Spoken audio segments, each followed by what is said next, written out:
Começar pelos fins. A nova questão comunista.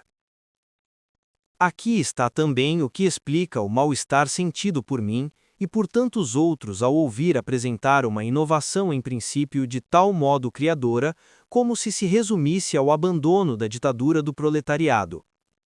Temia percepcionar na escolha deste termo, totalmente negativo, uma pesada confissão involuntária, como se no fundo nos quiséssemos desembaraçar de uma velha referência doutrinária desagradavelmente embaraçosa, mais do que elaborar com o cuidado requerido uma perspectiva estratégica nova que seria, no entanto, a única capaz de a suprimir ao substituí-la. Como se até, talvez, se considerasse muito mais importante a preocupação de eliminar a desvantagem de imagem do PCF, na sua áspera competição político-eleitoral com o Partido Socialista, do que produzir as laboriosas justificações conceituais de uma decisão que tinha mais que fazer do que contentar puristas do marxismo. Em suma, o que esta palavra abandônio me sussurrava era que, ao tempo de Maurice Thorez e de Waldeck Rochet, com a sua maneira antiquada de citar no momento preciso um texto de Marx ou Lenin, sucedia ao tempo de um realismo político resolutamente moderno demais para ainda acreditar na teoria, no sentido forte da palavra.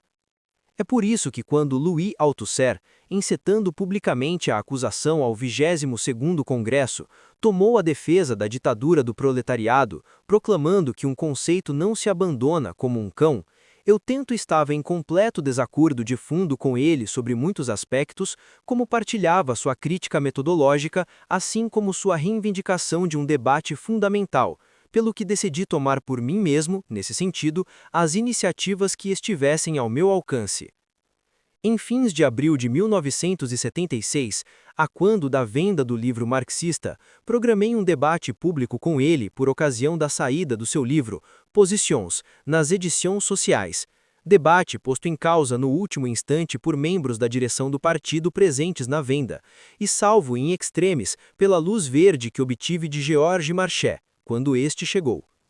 Pouco depois, numa conferência feita no CERN sobre Lenin e a passagem pacífica para o socialismo, depois convertida em artigo publicado pelos Cahiers do Comunismo, num contexto de novo bastante eletrizado, procurei demonstrar como era infundado, a despeito dos clichês, invocar Lenin contra a busca de uma via revolucionária que poupasse a violência ditatorial. Quis ir ainda mais longe nesse sentido, trabalhando numa publicação mais vasta, mas um secretário do Comitê Central travou claramente os meus esforços, aplicando-lhes o mais redibitório dos qualificativos que o léxico da direção possui. Eu estava sendo defensivo. Quem se preocupa em produzir as justificações teóricas de uma postura política não estará já, com efeito, a admitir a possibilidade de dúvida quanto à sua justeza? Aquele defensivo soou-me um pouco como o ainda acreditas na filosofia, mas em versão agravada. Decididamente, esta direção, ciosa de fazer verdadeira política viva libertando-se, e com razão, do velho doutrinarismo marxista-leninista, nada enxergava do núcleo racional arquiprecioso que distraidamente lançava fora juntamente com este. Não, a minha preocupação nada tinha de defensiva, embora a sua realização fosse ainda muito deficiente, uma vez que pela força das coisas era produzida em uma grande solidão de pensamento.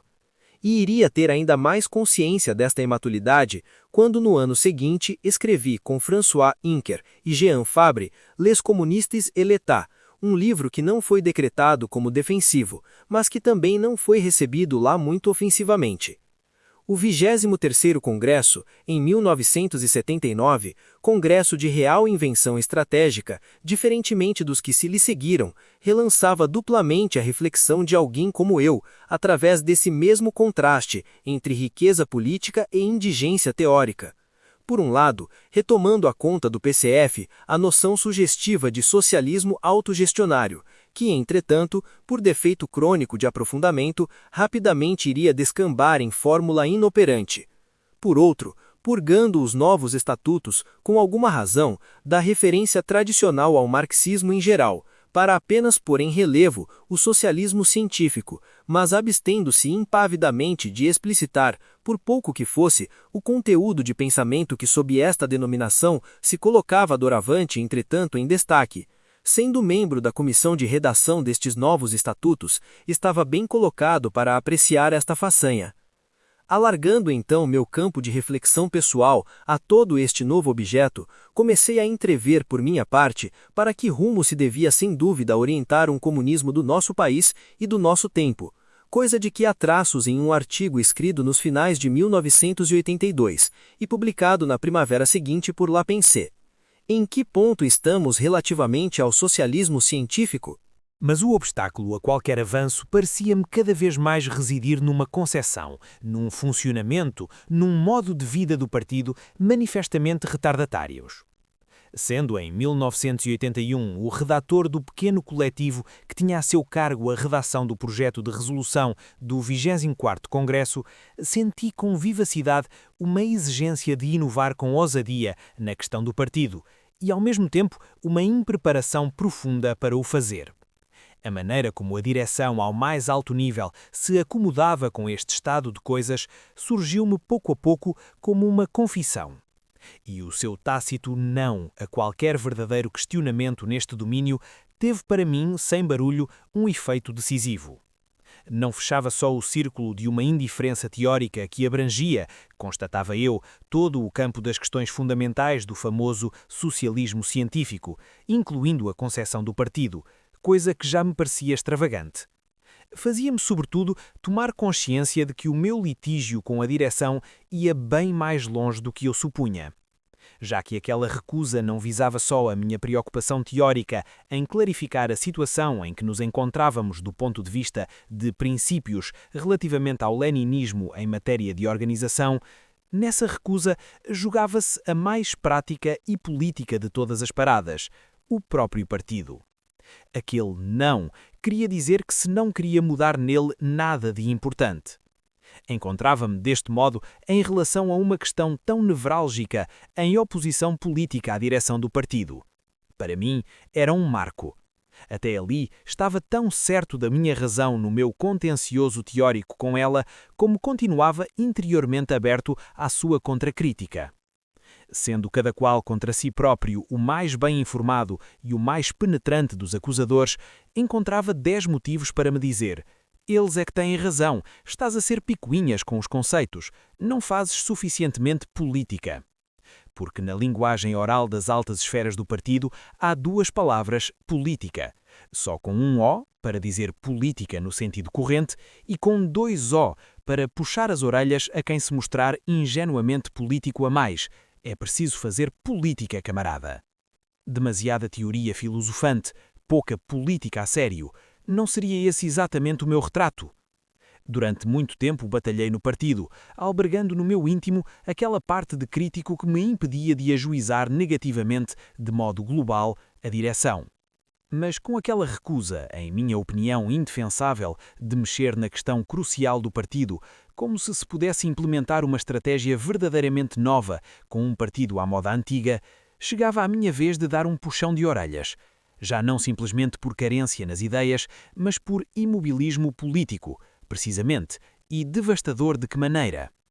Assim sendo, aquele não precipitou em mim uma verdadeira reconversão do meu olhar sobre a direção. Esta fazia pior do que pensar pouquinho, dirigia mal. Portanto, como considerá-la inocente no processo do começo de afundamento histórico do comunismo francês? Foi este abrir de olhos que, com alguma pugnacidade, a minha intervenção mostrou no Comitê Central em junho de 1984, ver-se anexo 3, e foi a vez da direção ficar siderada. A minha passagem é uma atitude contestatária de um tipo inédito em que a dissidência de pensamento de modo algum caminhava para uma conspiração oportunista, a única lógica em que a direção entretanto quis acreditar para a diabolizar, mas, bem pelo contrário, dirigindo-se para a ambição afirmada de tornar inevitável, a prazo, uma grande mudança do partido para melhor, libertava de uma só vez todo o espaço necessário para as necessárias reconsiderações. Era toda a perspectiva do combate comunista que se tornava necessário repensar ousadamente. Neste sentido, dei início à preparação e depois à redação de um livro que tive de abandonar em 1986, não só por falta de tempo, mas também por excesso de dificuldades. A abundância de temas não perdoa e a incompetência era de molde a desmoralizar o mais resoluto. O crescimento da contestação comunista, em sentidos à partida diferentes, multiplicava as opções decisivas de orientação. O desenvolvimento espetacular do gorbachevismo avivava a vontade refundadora, mas agudizava todos os problemas ao mais alto nível. Não seria necessária uma completa inconsciência para se auto-instituir, mesmo que a título exploratório, como determinador de rumos. Contudo, como andava a pensar nisto há mais de uma década, chegava a uma concepção de conjunto que me parecia valer a pena ser submetida à crítica pública. Aliás, vendo acentuar-se o declínio do PCF em todos os domínios, era-se mesmo tomado por um sentimento de urgência. Quando, nos inícios de 1990, levei enfim ao que restava das edições sociais o manuscrito de Comunismo, Quel second souffle, Comunismo, que segundo fôlego, pareceu-me ter chegado não ao fim de um processo de reflexão por essência infindável, mas agora como uma hipótese global de real plausibilidade e fecundidade para dar corpo, para além do processo de desmoronamento do socialismo real, a um comunismo potencial de nova geração.